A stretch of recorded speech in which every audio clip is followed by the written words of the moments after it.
নতুন voter আইডিৰ post অফিচৰ পৰা এনেকৈ আহে।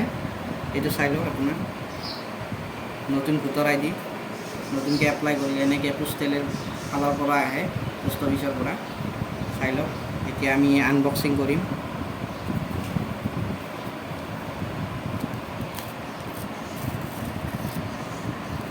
কভাৰটো খুব ভাল দিছে, চিল পেক আছে।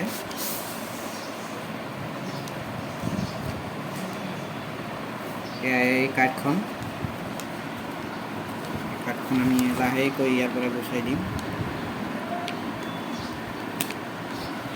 এয়া কাৰ্ডখন PVC কাৰ্ড হয়,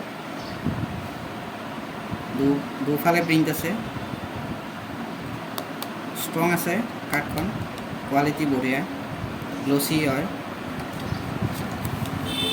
এখন একনলেজমেণ্ট আছে ভিতৰত, ভোটাৰৰ সংকল্প।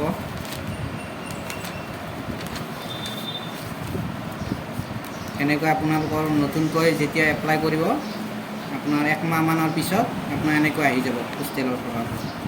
আৰু এখন কিতাপৰ দৰে কিবা এখন দিছে, ইয়াত আপোনাৰ ভোটাৰৰ ডিটেইলছবিলাক কেনেকৈ ভোট দিব, কি কথা এইবিলাক চব থাকিব ইয়াতে, আপোনালোকে চাব পাৰিব।